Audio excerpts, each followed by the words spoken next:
out there in the YouTube world? I am Kanisha and I am back with another video. So today's video, the scripture for today will be from Ephesians 6:1-3, and it reads, "Children, obey your parents in the Lord, for this is right. Honor your father and mother, which is the first commandment with a promise, so that it may go well with you and that you may enjoy long life on earth." So here we are. That is the scripture. So I hope to honor my father and mother in this video, and I hope that it brings you light and joy. So let's get started. So as you can see from the title, both of my parents have passed away.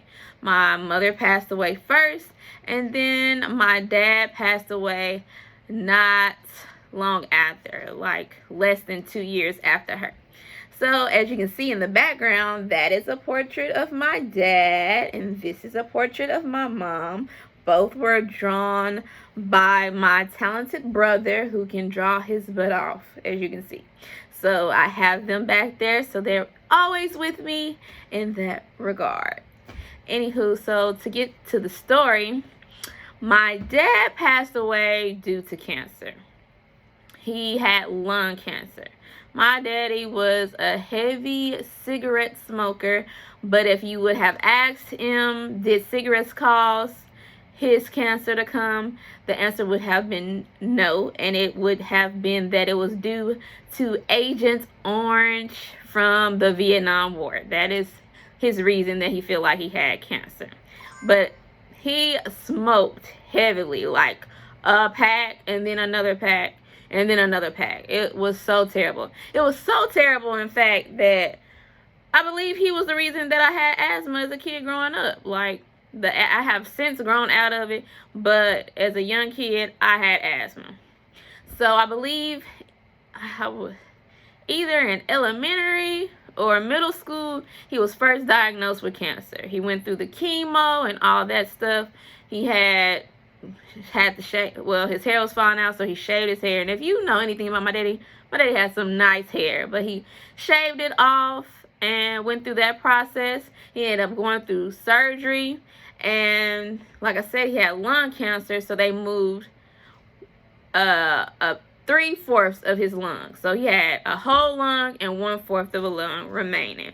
And for many years, it was like the cancer was gone, so there was no issue at all. Everything was fine. Like, he lived on. I said this was like in elementary, middle school type time frame. So he ended up getting cancer again once I was in college. I believe it was my junior year of college. I found out that the cancer was back, and you know, that was hard to deal with, very hurtful. It was like, dang, again, we got to go through this whole process again. So the cancer was back, and I worry, especially a lot back then. So I was a little worried, and you can say, well, I really feel like in the back of my mind, that's the reason my daughter is here, because I wanted her to actually meet her grandfather. I wanted him to actually meet his grandchild. So you could say I was very reckless when it came to sexual things. So that's a story for another time. Anyway, I have a beautiful daughter. I am blessed. She is 8 years old now, and she got to meet her grandfather and grandmother. Anywho, so yes, I had Taylon's, probably months. I probably got pregnant with her months after I found out that he had cancer. So anyway, cancer came back in college. He didn't end up passing until February of 2018. So he lived from college. I graduated college in 2014. So a few more years after that, he still had some time to go, but I could see him slowly decreasing over time. So we're going to pause there and go to my mom. So my mom is 17 years younger than my dad. My daddy was him. So my mom is 17 years younger than him. My mom, I would just say that she struggled with depression. Like, for as long as I have known her, she was struggling with depression, but it seemed to have got worse as time went on. The first major thing that really changed her life for the worse was her father passing away. When he passed away, that was her drinking buddy. My mama was an alcoholic, but it wasn't that bad until it didn't start getting as bad until after he passed away.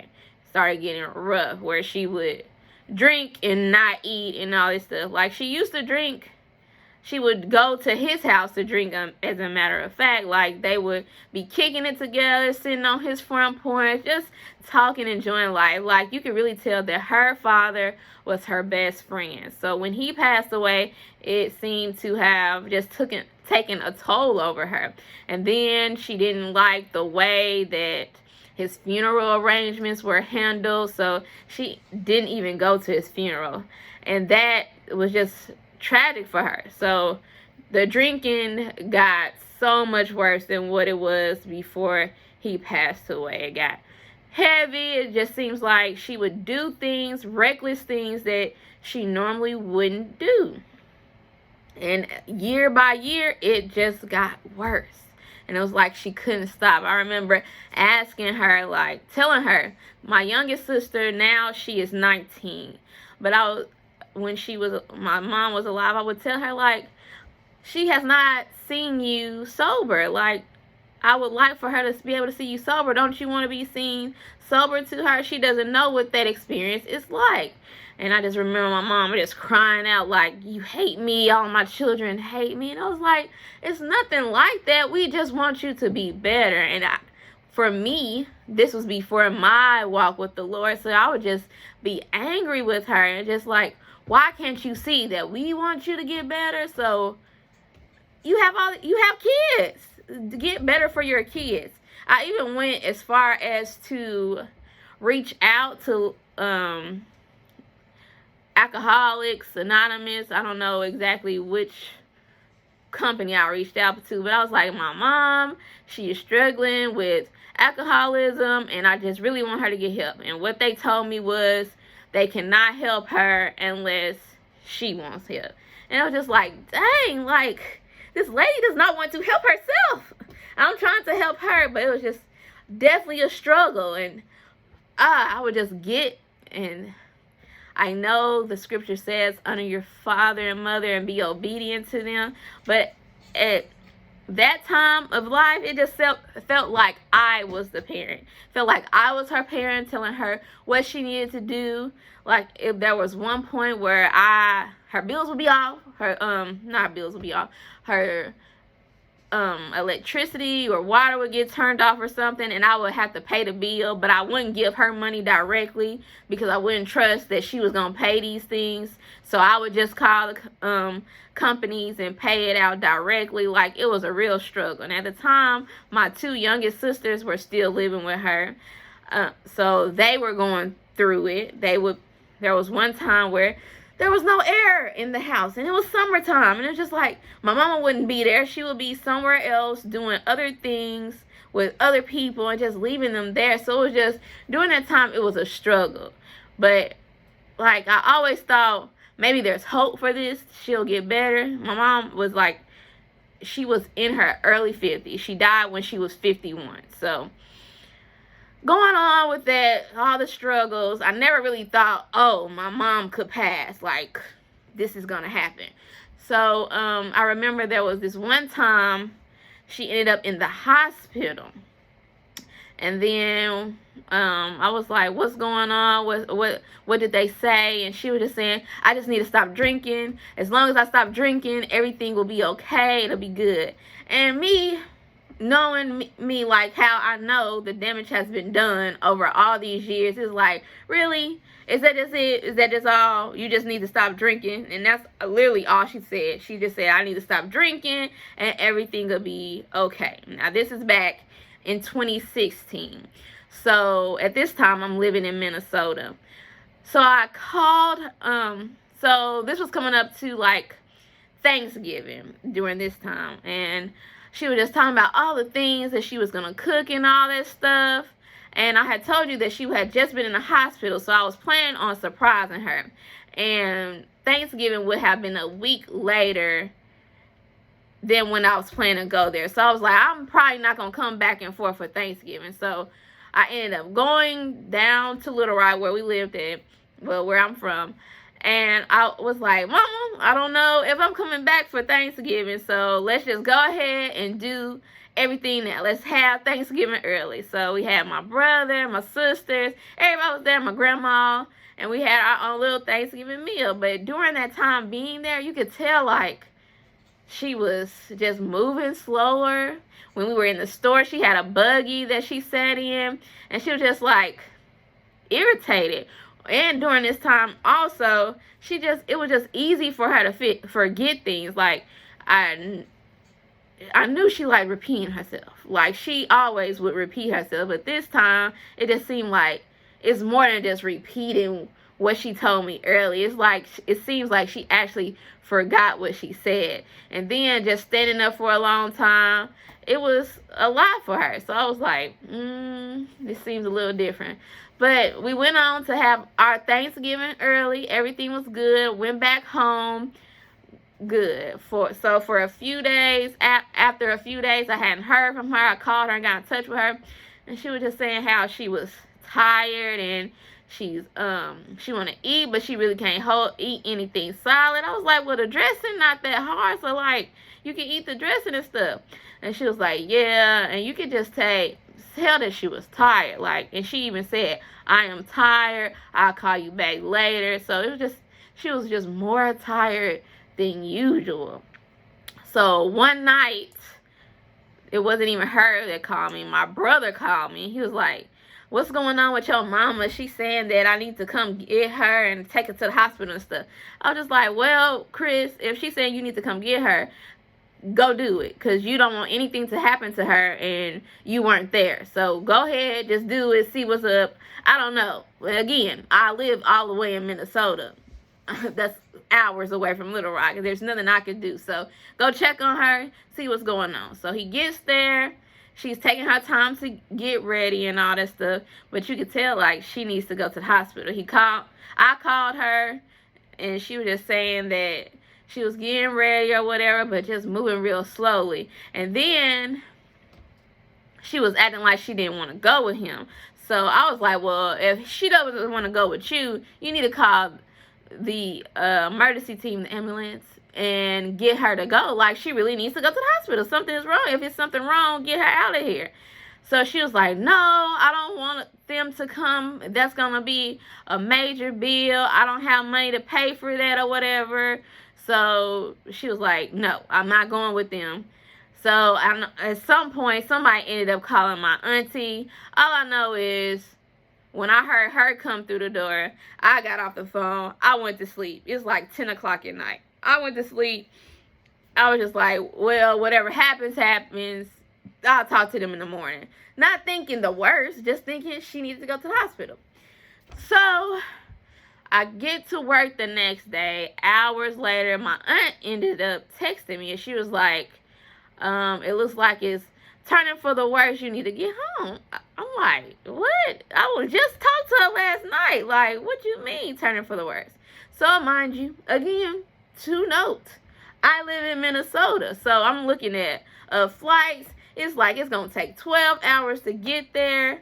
I'm like, I might as well drive because it's going to take me the same amount of time to get there. So my plan was drive to Little Rock, drive to Fayetteville first, pick up my sister, and then get to Little Rock, and then go to the hospital. So I was communicating all this to my dad, and he had got my other sister, who was at the time living with her dad in Conway.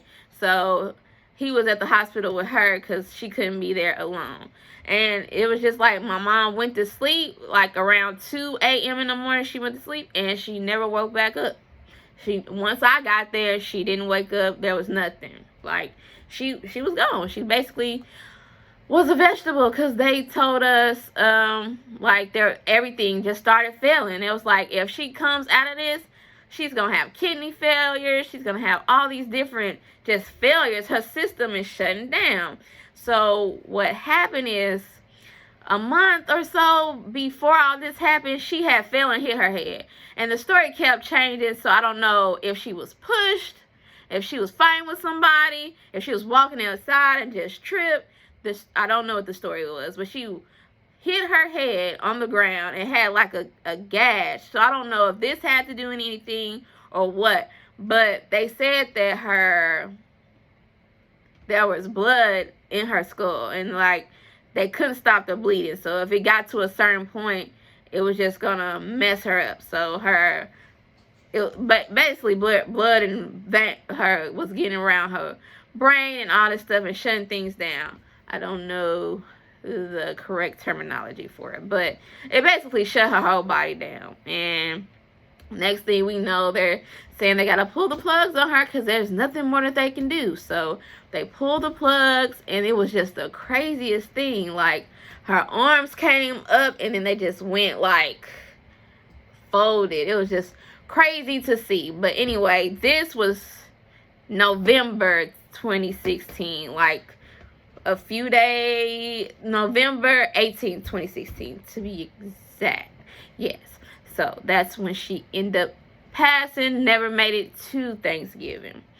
So we have that. I ended up putting that funeral together myself. Never had done anything like it before, but somehow now I know, because back then it was nothing but God helping me get through all this, just being the person that I needed to be for my family, to arrange things and get things together. I was doing things so good for the funeral that the people at the actual funeral home were like, hey, if you need a job, you got one here. Like, this is good. Like, I was like, thank you. I did that. Okay. So that made me feel better. But everything went well. We got her buried. Unfortunately, my mother did not have life insurance, or so I thought at the time. It seems like she did have life insurance, but my dad had went to my dad. Anywho, that's another story for another time. Anyway, so at this time, because I didn't know that she had life insurance or anything, I did what other people that you see on Facebook do when people do not have insurance. I asked for a GoFundMe to help raise the money, and we raised about $1,000 and something, and I used that for her burial plot. So thanks to the people who donated, because that went to where she's buried at and got her tombstone and all those things like that. So I am very appreciative. Thank you. And I believe I didn't have any access to the actual insurance. Don't know how much it was. I didn't even know it existed until somebody else told me it existed. So I don't know how much it was. But my daddy did pay for the funeral in some type of way. So I don't know if that was all the money from her life insurance policy or what, because I had no access, knew nothing about it until after he passed. So this is November 2016 and all that's going on. Go back to my life in Minnesota, trying to get back to what's normal, and life is never normal after something like that. So at the time, I believe a year went by, because we get to 2017. Yeah, almost a year went by. I was still living in Minnesota. Things didn't work out there, and just so happened I had to move back to Little Rock.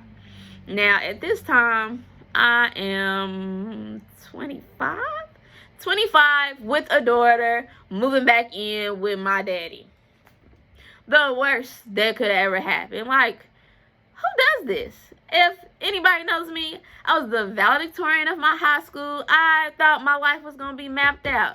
Never did I think at 25 with a daughter, I would be moving back home with my daddy. I felt defeated. I felt like I was a failure in life. I just felt like, man, I did everything right to be back here. Like, how does this happen? But again, God is so just wonderful, and his grace is so just unbelievable, and his plans are not our plans, and what he has for us, we just don't know. Little did I know that time spent, it ended up being 3 months there, from October to the end of January was when I first got my apartment and signed my lease. I saw my daddy's health decrease drastically. It went from him just sitting at the house, watching TV, us watching movies, me coming home, maybe coming home for lunch, bringing him something to eat, and we eating together, to him just one day going into his bedroom and not getting out the bed again, just having to stay there. It just decreased drastically. So basically at this time, he's in hospice. And while I was in Minnesota, it had not been communicated to me that it was that bad. Like, my daddy actually came to Minnesota to help me move when I moved. Like, he was not acting like it was just over for him. And that's one thing about him. He was a person that was not going to just sit around and let life just get end or pass him by. Like, he was going to do all he can. The man actually helped me move from Minnesota while his health is declining drastically. So I had no idea until I got there and could see how much weight he had lost that this was getting bad. And now he's in hospice. So that means they are just making him comfortable at his house. They have people coming over, nurses coming in to check him and may bring some medicine, but at this point, they're saying there is nothing else that they can do for him, that this is basically the end. So at the 3 months that I didn't want to be back home, I got to spend the most time with my daddy that I had been able to spend since I had been grown. So I am definitely very thankful for that. So as I said, he slowly started decreasing.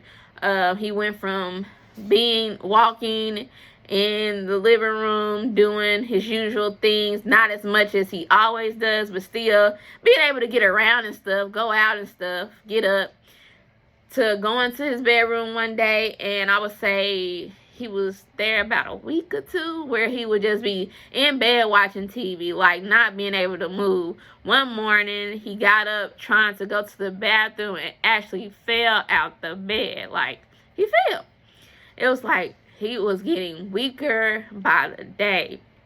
I just remember coming into his room one day and he just had this cough, this uncontrollable cough, that there was nothing that they could do about it. And he had his inhaler, just getting frustrated, trying to put it in and take it, and nothing was working. So, at that time I just remember praying, like, God, I would like for a miracle to happen. I would like for him to be cleared of all this, but if you cannot, just take this pain away, because I don't want to keep hearing him suffer like that. Like, he couldn't even sleep through the night because he's coughing so bad. So if you cannot relieve him of this pain and take it all away, I ask you to just bring him home to you, because I don't want him to keep suffering like this. And I just remember him talking about, like, when he goes out, he want to go out listening to his blues and all that stuff. So at the very end of it, he ended up closing his eyes and never opening his eyes again. But you could see, like, he was breathing. And this is with no machines or anything. He was just out of it, sleep, like he was asleep. But he was breathing, cool. So that Saturday morning, so it's February 3rd. That Saturday, February 3rd, he's just breathing and all that stuff.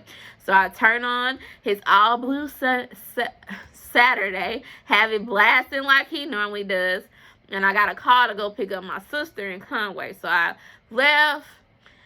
I said I would be back, and on my way back, I got the call that he stopped breathing and that was the end of it. So it's just like, maybe he knew that I didn't need to be there when he took his last breath, because I don't know how I would have handled it.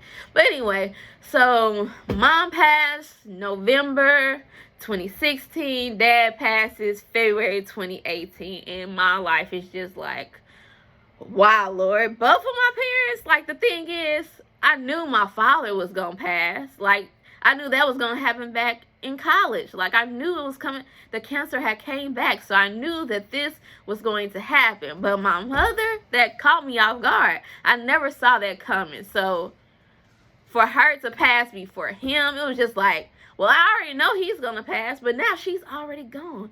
So I don't have either of my parents, and I'm only 25, and they're both gone. So to say that it has been easy would be a lie, but thank God that I have God on my side. My relationship and faith has grown tremendously throughout this process. This is the only way that I am sane enough to talk and still make it through, because I love my parents. Even though neither one of them were perfect, I love them. I talk to them every day on the phone, and I'm not trying to cry. I didn't got through this whole thing, and here we go crying. Anyway, I used to talk to them every day, like on my lunch breaks at work. I love them. So losing both of them has definitely been a struggle, but thankfully I have a good father that will never leave me or forsake me, and I am still here to talk about it. So if you have your parents still here with you, no matter what may be going on in your life, honor them. Be there with them. Like, forgive them for the things that they have done, because a lot of times we just don't know what struggles they are truly struggling with. Like, we have only seen a portion of them. All we see is the treatment that we have seen them, how they have treated us, and we don't know what's actually going on in their heads, what's going on with in their minds. And like I have been saying recently, demons are real. You don't know what type of demons they're fighting, so don't just hold them to whatever you're going through or however they have made you feel. Like, forgive them. If anything, that'll help you more than it helps them. And love them through all their struggle, even if you have to love them for a distance. Because like I said, with my mom, it was a lot. It was a lot. It used to get on my nerves.